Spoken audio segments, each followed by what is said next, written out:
ચમરેન્દ્ર અને મધુનો પૂર્વ વૃત્તાંત. ત્યાર પછી પવનના જેવા બલવાન, ગુરુ પરાક્રમી અને મરુત રાજાના યજ્ઞનો ભંગ કરનાર શ્રી રાવણ ત્યાંથી મથુરા નગરી તરફ ગયા.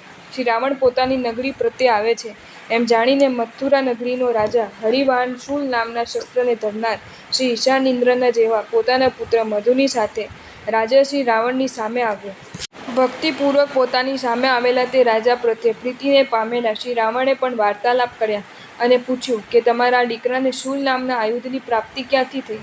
આ પ્રશ્નનો ઉત્તર આપવા માટે હરિવાહન રાજાએ પોતાના પુત્ર મધુને ભ્રકુટીની ઈશારાથી આદેશ કર્યો. પોતાના પિતાશ્રીના આદેશથી મધુએ પણ કહ્યું કે આ શૂલ નામનું આયુધ મને મારા પૂર્વજન્મના મિત્ર શ્રી ચમરેન્દ્ર આપેલું છે અને એ આયુધ આપતા મને શ્રી ચમરેન્દ્રે મારો તથા પોતાનો પૂર્વ વૃત્તાંત કહેતા કહ્યું હતું કે ધાતકી ખંડ નામના દ્વીપમાં આવેલા ઐરાવત ક્ષેત્રમાં શતદ્વાર નામના મોટા નગરમાં સુમિત્ર નામનો એક રાજપુત્ર અને પ્રભવ નામનો એક કુલપુત્ર હતો. જેમ કવિઓની કલ્પનામાં વસંત ઋતુ અને કામદેવને ગાઢ મૈત્રી છે, તેની જેમ એ બેયને ગાઢ મિત્રચારી હતી. અશ્વિની કુમારીનો જેમ કદી પણ વિયોગને નહીં સહી શકનારા તે બંને મિત્રોએ કલાઓ પણ એક જ ગુરુની પાસેથી ગ્રહણ કરી હતી અને ક્રીડાઓ પણ સાથે જ કરતા હતા. આ પછી યૌવનને પામેલા સુમિત્ર તે નગરમાં રાજા થયો અને રાજા થયેલા તેને પોતાના મિત્ર પ્રભવને પણ પોતાને જેવો સમાન સમૃદ્ધિવાળો કર્યો. તે પછી કોઈ એક વખત અશ્વથી હરાયેલા સુમિત્ર રાજા કોઈ મોટી અટવીમાં ગયો ને ત્યાં તે પલ્લીપતિની વનમાળા નામની દીકરીને પરણ્યો. તેણીને લઈને તે રાજા પોતાના નગરમાં આવ્યો. અંતઃપુરમાં આવેલી રૂપ અને યૌવનથી શોભતી તે વનમાળા પ્રભવે જોઈ. તેના દર્શનથી માંડીને જ તે પ્રભવ કામથી પીડિત થયો. પોતે કુલવાન છે એટલે હૃદયની વાત હૃદયમાં જ રાખે છે, પણ તે પીડાથી જેમ ચંદ્રમાં કૃષ્ણ પક્ષમાં ક્ષીણતા પામે તેમ દિવસે દિવસે ક્ષીણ થતો ગયો. મંત્ર અને તંત્રથી પણ અસાધ્ય એવી તેની કૃશતા વધવા માંડી અને એથી અતિશય કૃશ બની ગયેલા તેણે તે રાજા કહે છે કે બાધતે કિમ તે સમ્યગાખ્યાયિ બાંધવ. હે બાંધવ, તું સ્પષ્ટપણે કહે કે તને કોણ પીડા કરે છે? પોતાના મિત્ર રાજાના આ પ્રશ્નના ઉત્તરમાં પરમ કુલીન શ્રી પ્રભવ કહે છે કે અભ્યધાત પ્રભવોપ્યેવં વક્તુમેતન્ન શક્યતે અલમ કલંકાય યન્મનસ્થમપિ પ્રભો.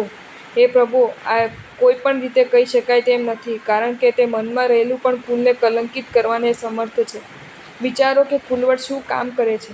પૂર્વના સંસ્કારથી, વિષયોની આસક્તિથી કે વિધિવશાત અયોગ્ય વિચાર આવી જાય, પણ કુલવાન આત્મા તો દોષને બને ત્યાં સુધી વાણીમાં પણ ઉતરવા નથી ઈચ્છતો, કારણ કે મનમાં રહેલો પણ તે દોષ તેના આત્માને નિરંતર ડંખ્યા કરે છે. પણ આ બાજુ રાજા સુમિત્ર પણ અતિશય પ્રેમી હતો અને એ કારણથી રાજા સુમિત્રે જ્યારે તે અતિ આગ્રહથી પૂછ્યું ત્યારે તે કુલપુત્ર પ્રભવે કહ્યું કે વનમાલાનું રાગોમે દેહ દૌર્બલ્ય કારણમ. હે મિત્ર, તારી રાણી વનમાળા ઉપરનો અનુરાગ એ જ મારા શરીરની દુર્બલતાનું કારણ છે. આ વાતને સાંભળીને પરમ સ્નેહી રાજા સુમિત્ર બોલ્યો કે રાજા પ્યુચે રાજ્યમપી ત્વદર્થે સંત્યજામ્યહં કિમ પુનર્મહિલા માતા મિયમવેવ ગ્રહતામ. હે મિત્ર, તારી ખાतिर હું રાજ્યનો પણ ત્યાગ કરવાને તૈયાર છું. તો આ સ્ત્રી માત્ર શી વસ્તુ છે? અર્થાત તે કશી વસ્તુ જ નથી. જો તારી દુર્બલતાનું કારણ તેણીના પ્રત્યેનો અનુરાગ જ હોય તો આ સ્ત્રીને તું આજે જ અંગીકાર કર. આ પ્રમાણે કહીને રાજા સુમિત્રે પોતાની મિત્ર પ્રભવ નામના કુલપુત્રને રવાના કર્યો અને તેની પાછળ જ જેમ એક દૂતીને મોકલી આપે તેમ પોતાની પત્ની વનમાલાને રાજાએ પોતે જ પોતાના મિત્રને ઘેર સંધ્યા સમયે મોકલ્યો. આ રીતે પરમ સ્નેહપાશથી બંધાયેલા રાજાએ પોતાની પત્નીને મિત્રને ઘેર મોકલી આપવાની સાહસિક વૃત્તિ કરી નાખી. એને ન વિચાર્યો પત્નીનો શીલ ધર્મ કે પોતાનો સાચો મિત્ર ધર્મ. બંને પરમ મિત્ર હતા એ વાત સાચી, પણ મિત્રતાની એ હદ હોવી જોઈએ. અંતિમ પરિણામ તરફ જોતા આ રાજાએ પરિણામ કરી શક્યો હોય અને તેના અંગે આ કાર્યવાહી કરી હોય એ વાત જુદી, પણ અત્યારે તો સ્નેહને જ મુખ્યતા અપાય. મિત્રને જીવાડવા સ્ત્રીને મોકલવાનો પણ એને અંગીકાર કરી.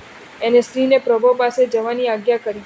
આવી આજ્ઞા ન હોઈ શકે અને આવી આજ્ઞાનું પાલન એ પણ પાપ છે. પણ સંસારનો સ્વભાવ જ જુદો છે. સંસારમાં પગલે પગલે પાપ છે. એમાંથી જે બચે તે જ ભાગ્યશાળી. અહીં તો મિત્ર પણ મિત્રને બચાવવાના મોહમાં પડ્યો છે અને સ્ત્રી પતિના મોહે તે મુજબ કરવાને પ્રવૃત્ત થઈને પ્રભવને ત્યાં આવી.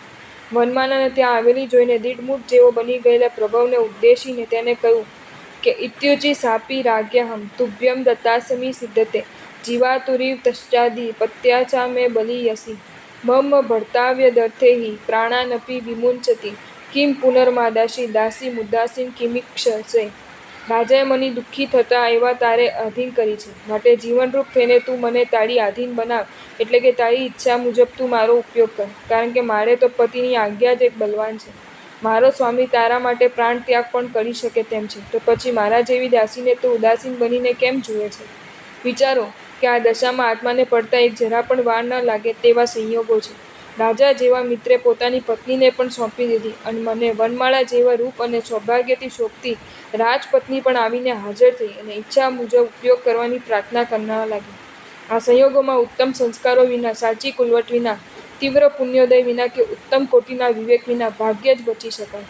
પણ આ બધી જ વસ્તુઓ કુલપુત્ર પ્રભાવમાં હતી, અને તેના જોગે તે પુણ્યશાળી આત્માએ હૃદયના દુઃખપૂર્વક બોલવા માંડ્યા કે બભાષે પ્રભવોપ્યેમ દિગ્ધિદમા નિરપત્રપમ અહો સ તુ મહાસત્વો યસ્ય દેકમ સોહદમય.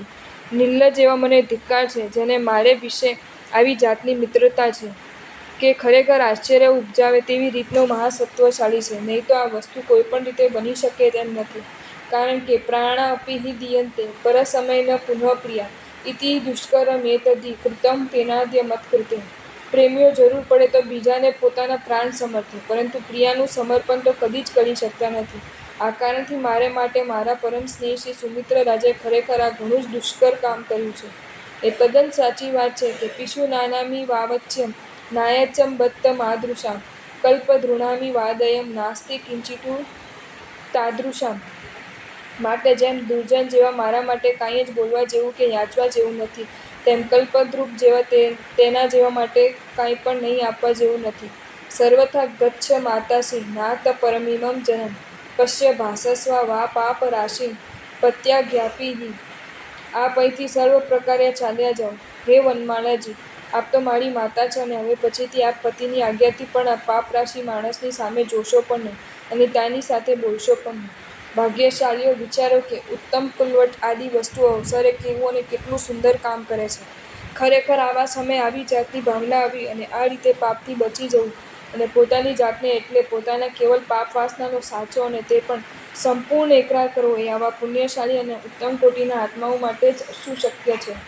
આડંબરી આત્માઓ તો ભૂલનો સ્વીકાર કરતા.